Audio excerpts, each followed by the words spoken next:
I mean, I could do it again, but it's not a good entrance. Honestly, at this rate, dude, no, we're all set.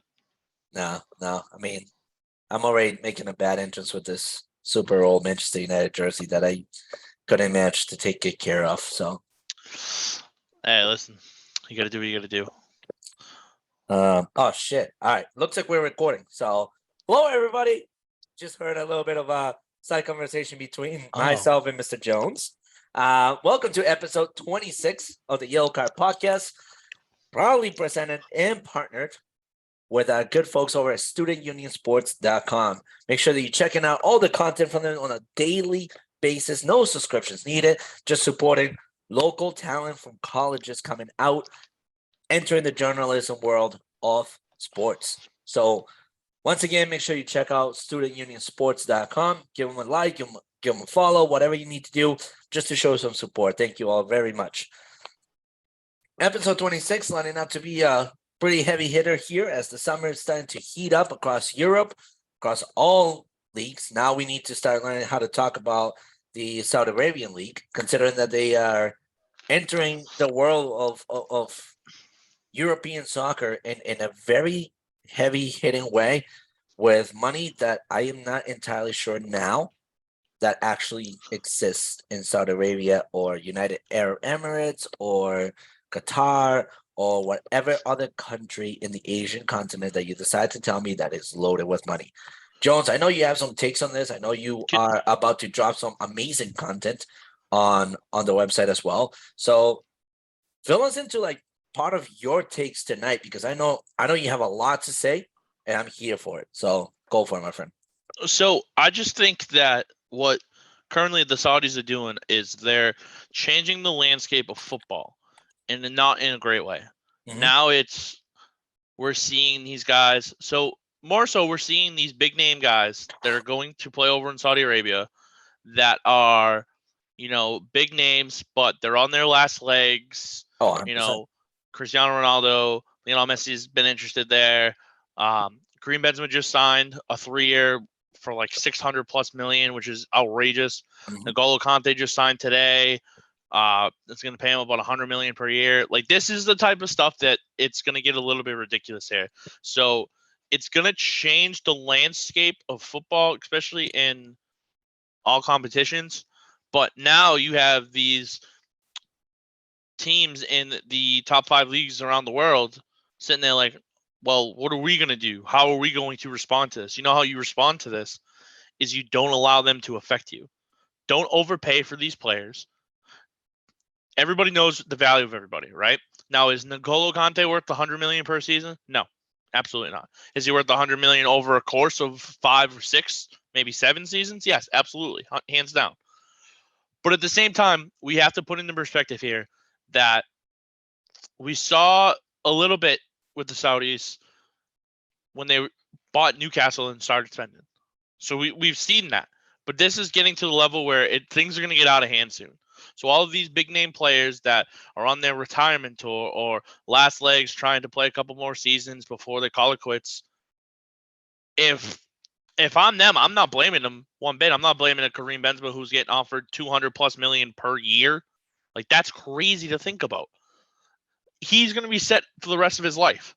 N'Golo Kante is going to be set for the rest of his life. That's life-changing money right there. However, at the same time, we need to make sure that we don't allow these young talented stars that are still in their prime of their career to get wavered over by the source of money. So from us both here, I think both of us can agree here. Premier League, Bundesliga, Serie A, La Liga, Ligue 1, don't fall for these tactics. It's temporary.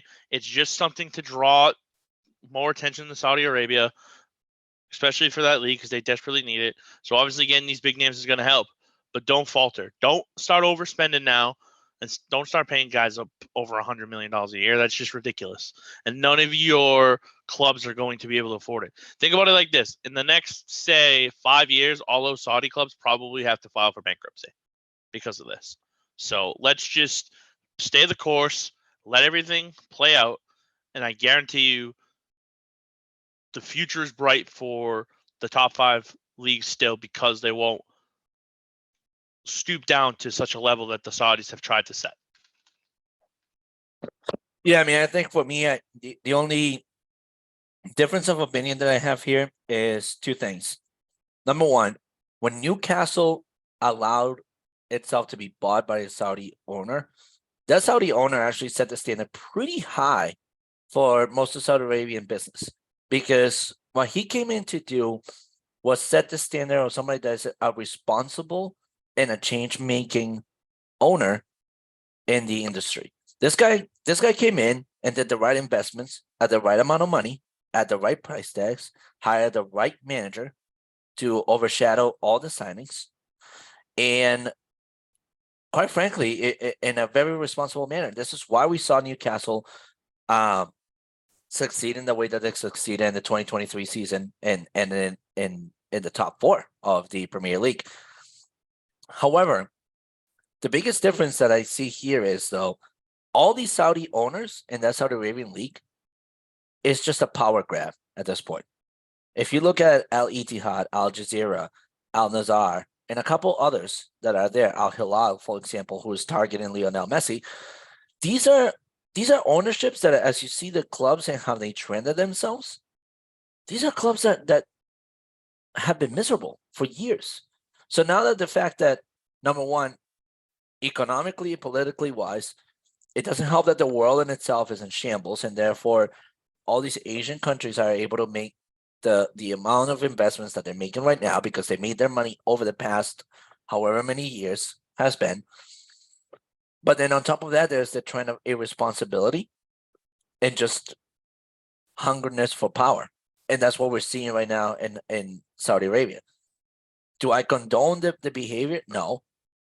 And I think this is where FIFA officials should really poke their noses into that business, rather than poking their noses into creating other leagues that do not need to be created, like the Super League that they wanted to create a couple of years ago that caused a lot of commotion across Europe.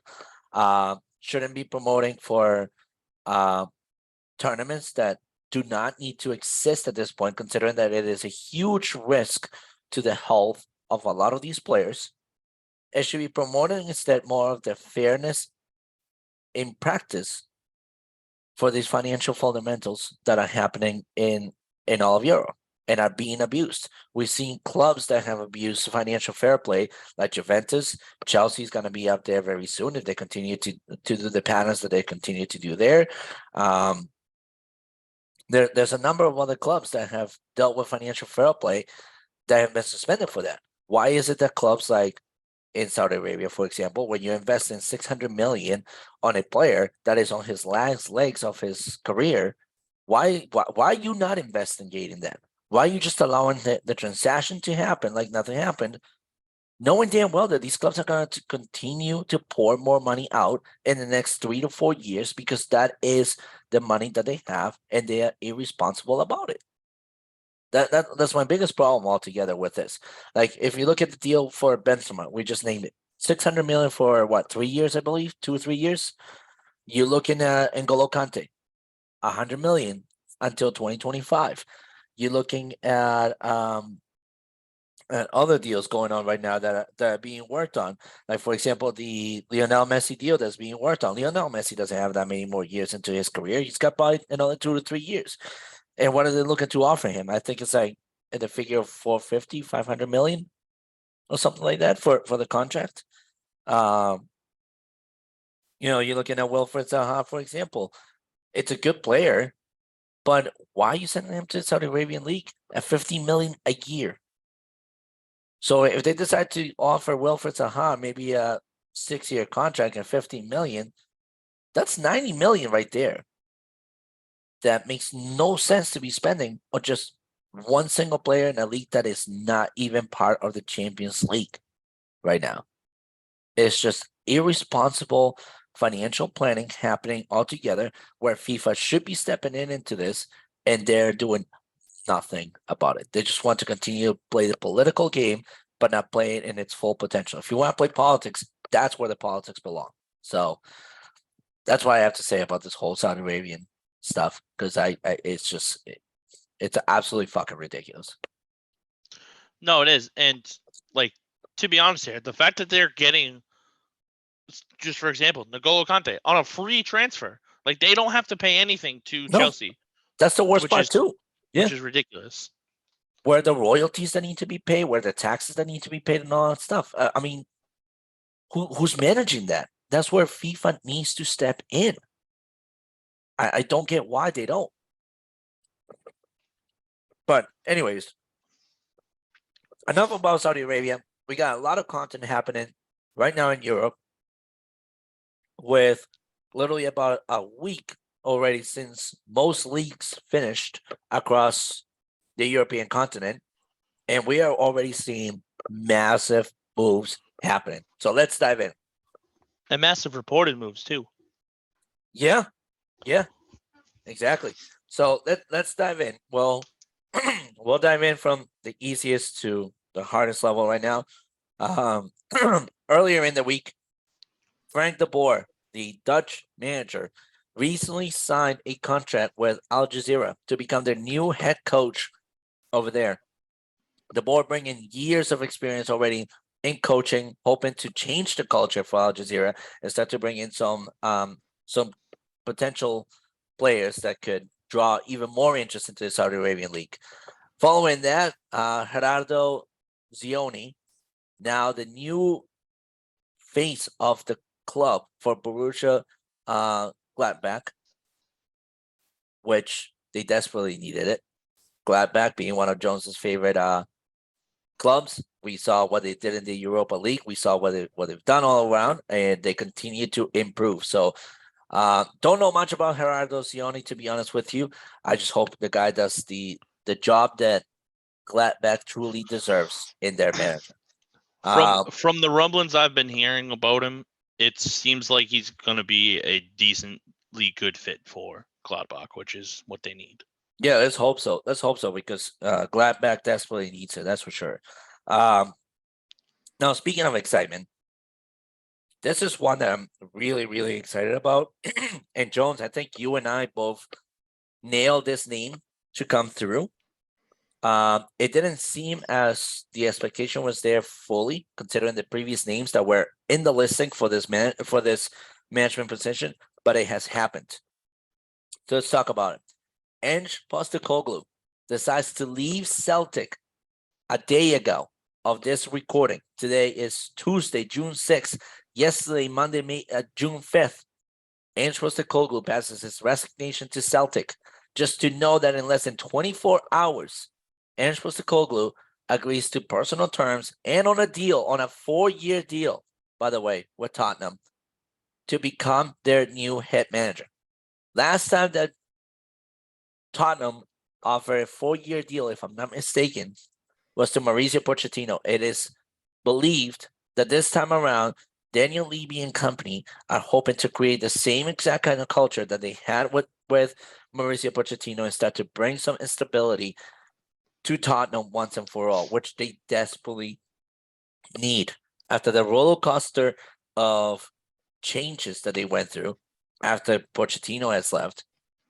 This is desperately needed. I don't know if it's the same take you may have, but for me personally, after Pochettino having hired Mourinho, Nuno dos Santos, and Conte, and all of them left without much of expectations for Tottenham after they left, I think Postecoglou is by far the best, absolutely best appointment that Tottenham has managed to conclude in the past 4 years.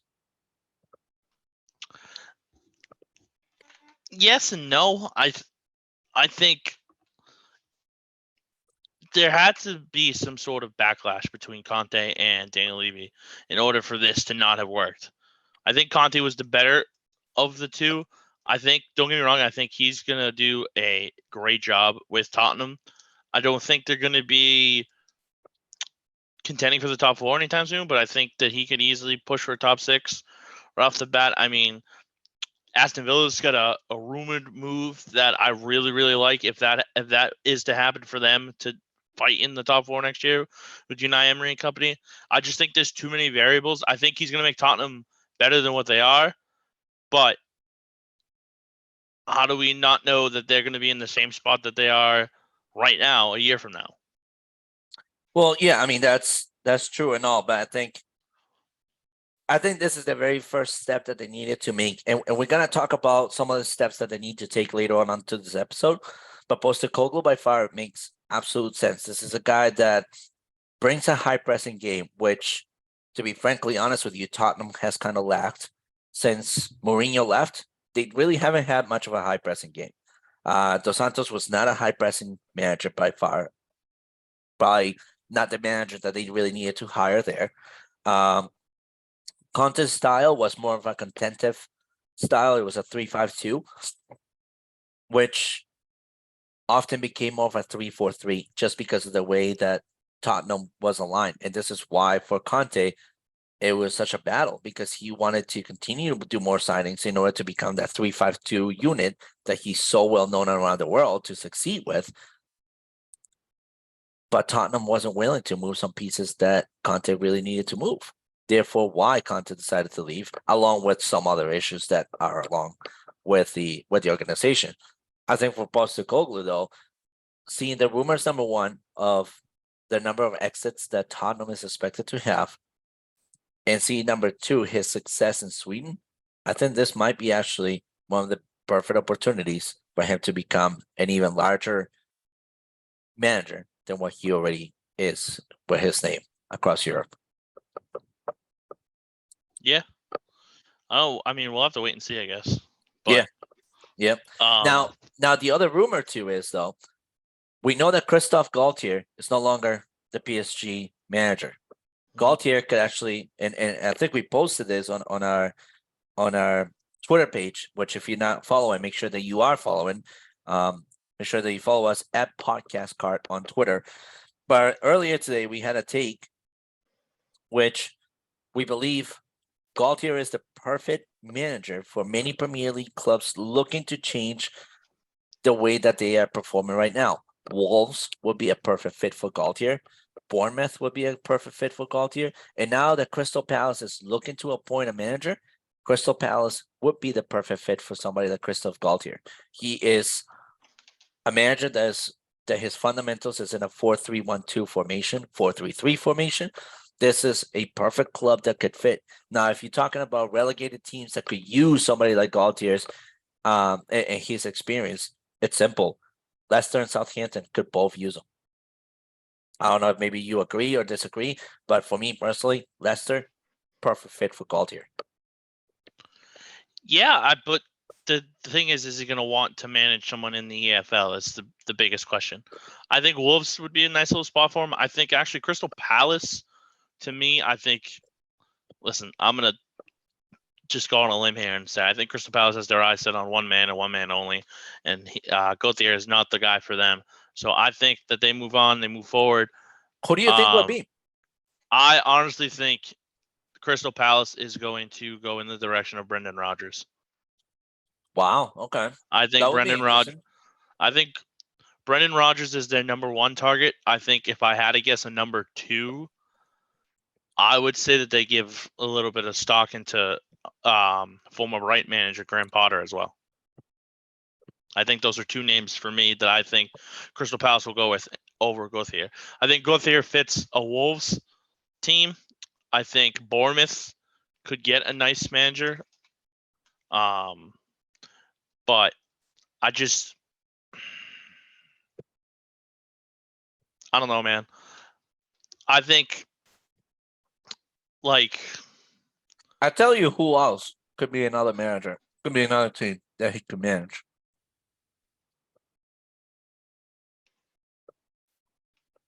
And I'll say this because simply, to be frankly honest with you, I expect him to get sacked, to be one of the very first managers to be sacked in the 2023-2024 Premier League season. And I'm going to say it right here, right now. Steve Cooper from Nottingham Forest could be the first person to be sacked out of that club. And Gaultier, that would be a dumb move then, though. It is a dumb move, but it isn't. And I'll say this. Listen, with the amount of signings that Nottingham Forest has invested on, which have been very good signings, right? I think unfortunately for Cooper, he is kind of dried out of strategies on how to use this team. And you need somebody with a little bit of more in-depth experience. And I think this is where Christoph Gaultier makes that much sense. I mean, he's used to managing somebody like Neymar, Messi, Mbappe. He's managed Leandro Paredes. He's managed a great defense, a great defensive forefront, and Hakimi, Ramos, and a couple others there at PSG. And he's managed to have good goalkeepers. I mean, Gianluigi Donnarumma, perfect good keeper for PSG. Italian zone. And I think right now where you have two very good keepers in Nottingham Forest and Dean Henderson and Keylor Navas, I think this is the guy that could manage that trouble ahead. And I think for Cooper itself, I think the names that he has in his team might be a little bit too much, and that's where maybe the challenges are part of that. Just much like there was no respect for Graham Potter in Chelsea, I think that is starting to become a trend for Nottingham Forest, and this is why they struggle so much to even stay up in the Premier League. Yeah, listen, I'm not disagreeing, but I just think for Nottingham Forest's sake, I think that's it would just be a dumb move to remove Steve Cooper from the club as your manager. I don't disagree. I think he created a phenomenal culture. He really did, and I love what he's done with that team. I had a brain fart when we talk about Bournemouth, but now I have one name that I think would be a great candidate for Bournemouth, and you and I will both agree with this. I know you. Oh boy. Ready? It's Don't our say favorite. Ralph. It's It's one of our favorite managers in the Premier League in the last 3 seasons. You're not gonna say OGS, are you? Nope, I'm gonna say Marcelo Bielsa. No, he can't. He just signed a contract with Uruguay.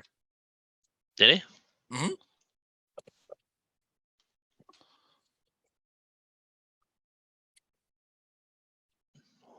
Where was I? He's the new Uruguayan head coach.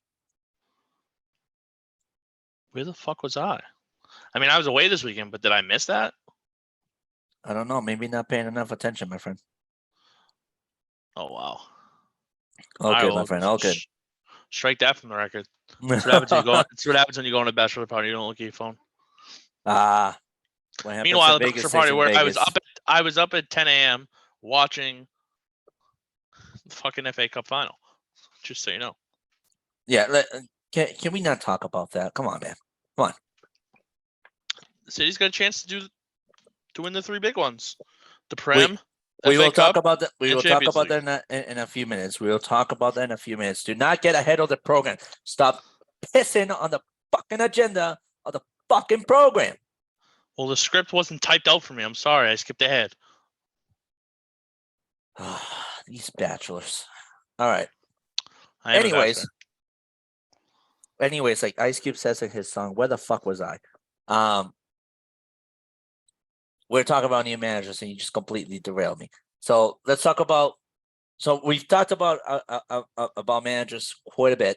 Let's talk about some of the new moves that have happened so far.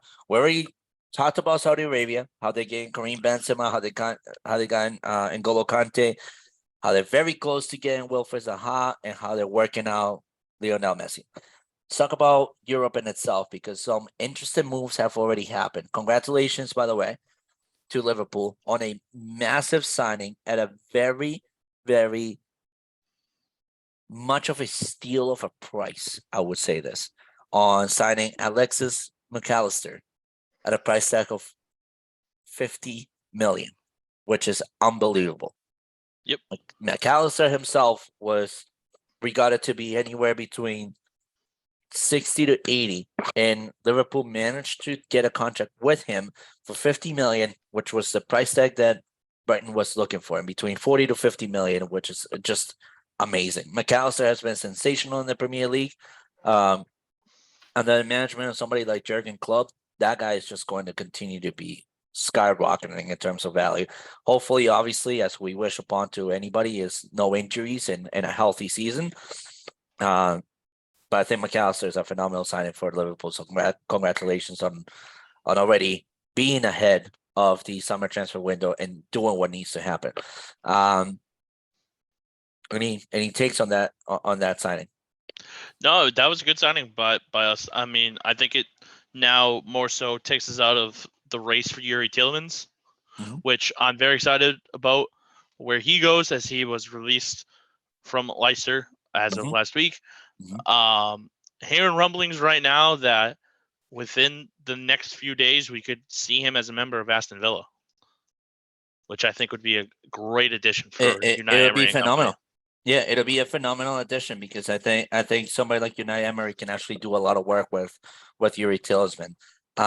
Moving on, Brahim Diaz closing his contract with Real Madrid to become a permanent player of the club. It is a huge signing by Real Madrid considering his youth, his value, and his talents to Spain. So congratulations to Real Madrid on getting that done. It looks like Kai Havertz could also be heading over to Real Madrid, I which was just I that was about to be my next question. which I wouldn't Was if expect that. I wasn't even yeah, expecting that. right. Um, I think it's perfect business between Todd Bailey and Fiorentino Perez. Mhm. Just because Bailey needs to start making some of them other money back that he spent. Um, with somebody like Kai Havertz, who's young, has a lot of talent and versatility. Um, he can actually get the price tag that he might need to get there with Kai Havertz, and allowed to make those funds back. Stop with the signings. Stop being trigger happy. But get the money that you need so that in the next 2 seasons you can start getting the appropriate signings that you need to do and continue to have Mauricio Pochettino at the helm of this club. We cannot stress enough how good of a fit Mauricio Pochettino is for this club, and that you do not need to sack him, regardless of results. Now, Mhm. if strategy is horrible, we will be the very first ones to be like, dude, what the fuck is Pochettino doing? But for the health and sanity of this club, these new signings, and all that youth that you have in this team, Pochettino has to stay. Has to stay. Um, I'd like to say that Chelsea and I would even say Manchester United is probably the two teams to watch out for the biggest clear outs this summer. 100%. Because just seeing reports that I've been seeing all day, I've seen that team like Nottingham Forest wants to re-sign Henderson on a permanent deal. Mm-hmm. Been Which hearing they reports deserve that to, Newcastle is interested in Scotty McTominay. which they can have them. Reports of Fulham being interested in Fred. Yeah. And then this one will make Diego jump for joy. Someone is actually interested in Harry I Maguire. I already know. Yep. I can't believe Someone is I can't believe so. Postecoglou is interested in Harry Maguire. I don't know. I don't know if it might be that Irish kind of behavior in him, and because he coached Celtic, he might be kind of drunk, and maybe that's why he's speaking out of terms. But dude, please land in England and please walk the corner and see Harry Maguire just walk, and you'll realize why you don't need to sign Harry Maguire and why Manchester United fucked up with that signing. So I mean, just thinking out loud here, you get Maguire off the books, McTominay, Fred, even a guy like Anthony Martial, Alexander Tellis. Like there could be some significant room for money coming in. Well, I mean, so again, we have another aspect of this segment that we're gonna be doing later on. That I think we could agree on a lot of the exits that I have mentioned, and I know that you're gonna mention. So, let's keep it rolling.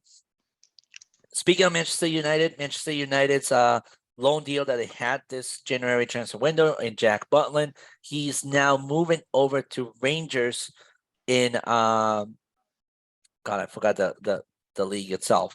But Jack Butland now set to become the new goalie for Rangers. That is a huge move, by the way, which Rangers desperately needed. So congratulations to Jack Butland. Manuel Ugarte and Marco Asensio now part of PSG's team for 2023. We know that Kendry Páez, which was the 17-year-old signing that Chelsea has been working on for so long since Todd Bailey took over and since Graham Potter was the manager, is now fully closed, done deal. So Kendry Páez will now be a part of Chelsea. We also know about James Milner and Mohamed Dahoud heading over to Brighton. And then we know about Inigo Martinez heading over to Barcelona from Atletico Madrid. Any other signings that maybe we haven't really touched base on?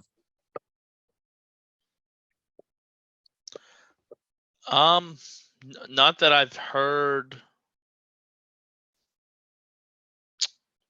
or not that I've seen that have gone official yet. Now, one name that has continued to be trending a lot in the past hour or so is actually related to Manchester United. Kingman J set to become the very first signing of Manchester United for this season. It looks like the price tag that is being rumored between Manchester United and Napoli that supposedly has been agreed on is 60 million euros. We'll continue to track that story. As soon as we have more details and a concrete part of this story, we'll report it on our Twitter on our Twitter account. But for now, it is just a rumor. We can't report that it's actually official. We don't have any more details on that just yet. But the price tag is set to become 60 million. That is what the price tag is, to be believed by several reports. That's a rumor. What's that? PSG has their sights locked in on Marcus Thurman this summer. That'd be interesting. Does it mean Mbappe's leaving? I mean, Mbappe and Neymar have been named to want to leave. Neymar seems to be very tied up with Manchester United potentially. And Mbappe seems to be very much still tied up to Real Madrid. So who knows? Could be that it wants it will be that. Who knows? We'll continue to track that story. Speaking of stories, huge and massive shout out to Zlatan Ibrahimovic on an amazing career. The Swedish wizard, it's one word that I can think of to call him, has decided to call it an end to his career after the season, having won multiple championships except the Champions League itself. What an amazing career. What a stellar career by this guy. Wish him nothing but the best in his future. And I think if there's somebody that should become a manager, I think it's him. I think his character, his intelligence, his way of reading the game, and what he's brought to the game could be sensational in a management role. I don't know what you think, but yeah, no, I'd be curious to see what's next for him, whether it's manager, whether it's keeping the avocado farms nice and neat. Yo, his avocado farm has got to be insane. Yeah, so I don't know. We'll see what's next for Zoltan. Now, we've been hinting at this segment for the whole entire episode, so let's talk about it real quick. I challenged Jones and myself to name 5 players in the top 10 Premier League clubs of this season. So we'll use the first 10 teams of the Premier League table as it stands. And we'll name 5 players that need to leave the club, or that are rumored to leave the club, or that will be leaving the club. So I'm going to start it off with Jones. Jones, go right ahead. Tell us who you think will be leaving City, or who should leave City at this point, or who might be on loan next year. Let's talk about it. So Manchester City, it starts off there. So I think who needs to leave is Bernardo Silva. I think Bernardo Silva or Riyad Mahrez, one of those two, needs to move on from Manchester City, in my honest opinion. Okay. Sorry, you got your mouthful. I just think that for Silva's sake, I think he would be better fit to play in a league like La Liga. And I think for Mahrez could be one of them players that just takes the money and goes play out in Saudi. I would agree. I think my 5 players for me are Ilkay Gundogan. I think his time at Manchester City has kind of gone to its end. I think it's time to explore other options. Barcelona would be a perfect option. Bayern Munich would be a perfect option. Maybe even the Italian league itself could be a perfect option as well. Definitely agree with you on Riyad Mahrez. I think his time also has come to an end in Manchester. He's won many titles, but I think he deserves a new challenge considering now the signings that Manchester City is doing. I think his play time is very contended for, and therefore might be something that will trigger a move for him to find somewhere where he can actually say he will be consistently playing and keep his form that he's had. I agree with you on Bernardo Silva as well. So those are three players. The other two that I can think of are Maximo Peroni. I know that Manchester City just signed him this season, but there was no use to the guy at all this season. With signings that Manchester City is looking to do and the investments that they're looking to do, I think it would be best for Peroni to land on a loan deal to another league and be utilized in another league so that he can remake his fitnessing to a certain level, because at this point, let's be honest, I don't see Peroni starting anytime soon for Manchester City, especially with how stacked the lineup is. And last but not least, the young defender Scott Carson, very young kid. I think his situation is the same exact situation as Amad Diallo for Manchester United. I think he needs to go on a couple of loan deals before Pep Guardiola starts to look at his direction and says, this is a guy that I want to start, on the bench or starting in a starting 11 as a reliable function. Yes, he's young, and yes, with many of the defenders starting to leave Manchester City because of age and fitness concerns. But to be honest with you, I don't think this guy is fit enough yet to be on the starting roster for a club of the magnitude of Manchester City and the management of the magnitude of Pep Guardiola. So those are my five for City. Let's roll over to Arsenal. I'll kick this one off. We know Granit Xhaka is leaving Arsenal, so we knew that one. For me personally, Arsenal doesn't really need to make a lot of moves. Their roster looks pretty good. They could use a little bit of reinforcements here and there, maybe some loan deals just to clear out the decks a little bit and give them some breathing room. But we know Granit Xhaka is leaving. I think another name that needs to be moved is Thomas Partey. I think he doesn't really fit the marquee of what this club is looking to be. I think they could get a better signing. Somebody like Moises Caicedo from Brighton could be a good option. Maybe even Fred from Manchester United could be a good option for Arsenal. But I think for me, Partey is just maybe not just the guy just yet to be that center defensive mid for Arsenal. Carl Hein, you don't need another goalkeeper at this point. You got amazing goalkeeping in Aaron Ramsdale, Matt Turner, and a couple others that you have in your roster. You don't need 5 to 6 goalkeepers in your roster. Jake Kiwior, young defender as well, but could use a couple of loan deals there to earn some experience and earn some fitness. And same with Walters. Walters could be another one that could be on loan deal. Some maturing could be done there, and some experience could be growth in there, especially as the Spanish La Liga starts to look for younger talent that they haven't tapped into. So those will be my moves for Arsenal. I don't know what you think, Jones. I kind of agree with majority of what you said. Thomas Partey, maybe not so much, but I think maybe even guys like, I don't know, Emil Smith-Rowe, Reece Nelson. I know Nicolas Pepe is supposed to come back from his loan at OGC Nice, and he looked horrendous. I don't think he's got a future with Arsenal as well. So those are a couple of names for me that I think Arsenal will get off the books potentially as well. Okay. Let's roll over to Manchester United. I said 5 names, but to be frankly honest, I think with you for Manchester United, there's at least 10 to 12 names that could be cleared out. I know that when Ralph Rangnick, before he left the season last year, when he said in his interview that there could be 10 to 12 new signings at Manchester United, everybody thought that he was exaggerating and maybe out of his depth. But the more that we look at it, the more he was spot on. For me, out of United, obviously Harry Maguire has got to go. Can't stress it enough. Check. Val Vekhorst, I thought he was a great loan deal. I don't think he's a future forward for Manchester United unless he wants to stay on the bench, which I don't really think his talents should be wasted on the bench. I think he belongs at another league, just not the Premier League.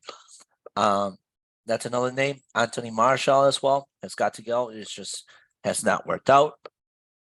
Facundo Pellistri, I was excited about this signing, but seeing how fast and how much of a talent Alejandro Garnacho has grown out to be for Manchester United, I think his talent is being heavily overshadowed by Garnacho. And I think if he goes to another club, that's where we can see his growth be of a fundamental value. And I think it could be a great sell for Manchester United there. And last but not least, Donny van de Beek. That is a signing that has completely flopped for this team. It has not worked out. As much as I know Ten Hag could work with Van de Beek, I really don't think that due to all these injuries and his experience so much in Manchester, that Van de Beek wants to stay in England. So I think it's a win-win for both sides, and I think it would be a good move for Manchester United and the the experience, the youth of Donny van de Beek still in his career. Yeah, no, I would agree with the majority of those. I think one more I can add on to that would be. Oh, we can add like 7 more. I just think Anthony Martial's time's up. I named him. You did? Yeah, I said Anthony Martial. Oh, I thought you said something else. No. All right, so one more I can add on to that would be one of your center defensive mids of Scotty McTominay and Fred. Mm-hmm. I think Casemiro's a great fit. I think one of them could be a great fit next to him. The other one can't be wasting him on the bench. I agree. No, I full-heartedly agree. I think if we were really to add another name in there, honestly, could potentially be. I kind of wanted it to be Brendan Williams, considering that if Alex Telles decides to come back to Manchester United, Telles had a phenomenal season with Sevilla, by the way, and that is exactly what Ten Hag needed to see. And if he's to come back to this Manchester United team to the way that it was last year, I think Telles could be up for a huge year in 2023, 2024. And I think, therefore, Brandon Williams wouldn't have much of a future anymore at Manchester United. He could have a great future at a team like Newcastle, Tottenham, Wolves, Crystal Palace, just to name a few. I just don't think it's a Manchester United just yet. That would be the other name that I could add there. Let's move over to Newcastle. What do you have for names out of Newcastle? I got Paul Dummett. Check. From Newcastle. I have in the midfield. I have Sean Longstaff. I think would be a name that could potentially want out. And then looking at the forwards, I think they got a good trio of forwards there. However, I do think that they cash in on one of these forwards, whether it's Alan St. Maxime or Alexander Isak, and put them up for a good enough value where they can get some good money coming in. That way they can afford to pay for some of the new shiny toys that the Saudi Arabian ownership wants. Yeah, no, I would agree. I think for me, there's 4 names that you haven't named that I could absolutely see leaving Newcastle, and that potentially actually might need to leave Newcastle. I'm not gonna say Loris Karius because actually Loris seemed to have revived his career very well at Newcastle, and I think Eddie Howe has built enough confidence in this guy to where like Karius is actually a decent value for Newcastle. So for me personally, I'm just gonna rattle them off real quick. For me, are Martin Dubravka, he's got to go somewhere else. Ryan Fraser is kind of up there in age. Newcastle could invest in something more youthful. Kraft and Jacob Murphy have got to go. That would be for me out of Newcastle. Let's move over to Liverpool. We knew James Milner left. We know Arthur Melo left. We know Naby Keita is supposed to be leaving. So therefore, Mhm. the only two other names that I could add to Liverpool are Ben Doak and Roberto Firmino, set to leave out of Liverpool. Would you agree with those? Yeah, no, I mean that's just maybe the only other one I would add on is Alex Oxlade-Chamberlain, but like other True. than that, no, I think Yep. that's a good fit for All right, all those players to leave. let's move over to Brighton. Brighton desperately needs to make some investments. How do you make out of those investments? Well, you already sold Alexis McAllister, so that's one. Mitoma has got to leave Brighton. I think he's got a bright future ahead for the European continent itself. Adam Lallana, he's just up there in age, doesn't really play much for the club. Steele has got to be moved out on a loan, and same with Andrew Moran. He's got to be left on loan somewhere to build character. What do you think? You didn't say Moises Caicedo, did you? No, I didn't say Moises Caicedo because simply I think that if Brighton can manage to keep him for one more year at Brighton, they can get much more value. I don't think this Yeah. is the year to sell Caicedo just yet. No, okay. I think Jason Steele, backup goaltender out of England Yeah, I agree. for them, I think Yep. is one. Yep. Lewis Dunk, I think to me, he just doesn't help this defense the way that they need. So I think that's Ooh. a big one for them. Okay. And I think another one would be 32-year-old Denny Welbeck. I just think, he's getting up there in Oh, age, I and forgot about Welbeck. Yeah. if this team wants to contend, he can't be on it. No, no, no, no. I agree. Let's move over to Aston Villa. They got big issues right now to figure out with Emiliano Martinez. They need to figure that out first. After Yep. that, you've got to sell Philip Coutinho. He just simply hasn't worked for Villa. Bad signing by Steve Gerrard. Sinigello, you need to move him as well. Ziyech, you need to move him as well. And Bertrand Traore, he's just up there in age. You can get a much better forward option right now, especially in the open market. Wilfred Zaha, for example, could be a perfect fit for a Same team like age as Aston Villa. he's the same age as Ollie Watkins. Yeah, but Ollie Watkins is actually putting in the work, though. That's the problem. Yeah, I know what you mean. 15 goals. Traore only had 2 this season. Not great. I think. I had a good one.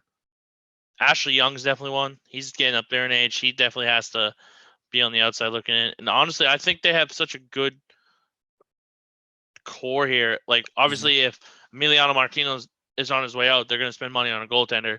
I don't think they need Robin Olsen regardless. So that's another name for me that could be on the outside looking in. Mm-hmm. All right, so let's move over to Tottenham. We know Harry Kane has got to be up there for sale. Same with Hugo Lloris. I think he's actually transferring, potentially going back to OG Nice itself. But moving on from those two, Lucas Moura has got to go out of Tottenham. He's just up there with age. He needs a new outlook to give him that value again. I don't think Moura deserves to stay anymore in the Premier League. Richarlison. I'm gonna give the benefit of the doubt for Richarlison for one more season, but I agree with you. He's just toxic for that team. Davinson Sanchez, he hasn't really had an opportunity anymore since the past 2 other managers. Conte and Nuno Dos Santos did not even count on him. I don't think he's much more of a Tottenham utility anymore. I think he might be worth to look at another club. Crystal Palace could use him. If it's Tottenham needs to just get rid of. You know what Tottenham's biggest problem is? I think before you proceed to that, the last person that they actually really need to get rid of as well is Tanganga himself as well. Just Correct. A waste of space there. Correct. But do you know what Tottenham's biggest problem is? What's that? The reason why they won't be successful unless they get rid of this guy off their books. Oh, I feel like I know who it is, but go ahead. Oh, you know who it is, baby. It's Eric Dyer. You got to get him off, man. He doesn't do anything for this team. Yeah. He's the reason why Dele Alli is playing somewhere else. Got to get rid of Eric Dyer there. What are we doing? Out of Brentford, I couldn't really think of any names. I think right now what they really need to focus is on stamina and building rapport together still. They also need to work on Ivan Toney's gambling addiction. Yes, that's the main problem. Yeah. Other than that, I think they have a solid team. Maybe a few investments in January, but right now I don't think they really need anything immediate. I think they can get rid of their 33-year-old defenseman in Matthias Jorgensen. To be honest with you, but Fair. Let's move over to Fulham. Fulham needs to do quite a bit there. I'll well, start one off. they need to control Alexander Mitrovic because he's key to this team. If he's not on the pitch, we saw how much of a different team that they are. Yep. So I'm gonna go with, for me personally, I didn't even think of Mitrovic up until you just mentioned it. But to me personally, Harrison Reed, midfielder, gotta invest in moving him out somewhere else. He's just not the midfielder you need right now. George Alexander, backup goalkeeper, definitely not a good option. Connor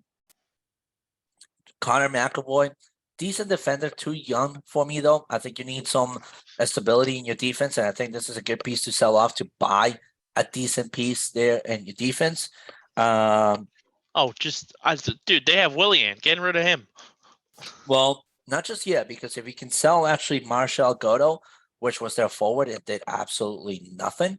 You can absolutely move away from him. And last but not least, Callum McFarland, youthful forward, but I think he deserves an opportunity to go on loan to a different team to continue to grow his potential. In the meantime, you can sign a different name. Still super young. Yeah. Yep. But I agree. Yeah. But that's it for Fulham. Out of the top 10, I think we agree with the majority of names that we have mentioned.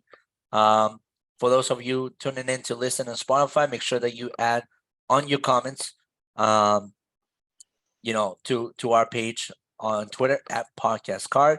To you watching on YouTube, make sure that you comment in the comment section below. Make sure that you drop in some names that you think could be either signings for some of these clubs or need to be moved away by these clubs. But other than that, any final takes at this time, Jones? Just last thing, with Kareem Benzema moving on, really quick, just give me one name do you think Real Madrid could bring in to replace him? They're already in talks with Harry Kane, but I really think that realistically another name that they could bring in. I don't know. I'm kind of out of options there. They're talking to Harry Kane. I got a good one for you. I don't know. I really don't know. I got a good one for you. So one guy that I realistically think can be a big time playmaker for them moving forward if they decide to reach out is honestly it's Lautaro Martinez. He is a guy that could fit for them, and I think Real Madrid would be dumb not to at least put out a feeler or two to see if they can acquire him. I mean, there's Harry Kane, obviously there's Roberto Firmino, which Firmino could be an amazing fit at Real Madrid. Kylian Mbappe is still very much in the race for Real Madrid. Could you even say Victor Osimhen? Victor Osimhen as well. But I actually think the Georgian out of Napoli could be actually a phenomenal fucking name for Real Madrid. And I think if he's to work with somebody like Carlo Ancelotti, that's where he ends his career. I would agree with that. And honestly, one name that would actually make a lot of sense for Real Madrid is actually Richarlison. But I hate his immaturity and I hate his toxicity. And that is the reason why he would not work well at Real Madrid. Yes, Ancelotti made a lot out of Richarlison, but for a team like Real Madrid, where you need to be super professional and in tip-top shape, Richarlison just isn't your player. Yeah. But that's it from us here at the Yellow Card Podcast, episode 26, wrapping up like that. Make sure to support StudentUnionSports.com. Make sure to follow us on Twitter. Make sure to follow us on TikTok. Until then, see you guys all later. Thank you very much. Go Inter, beat Man City. Yes.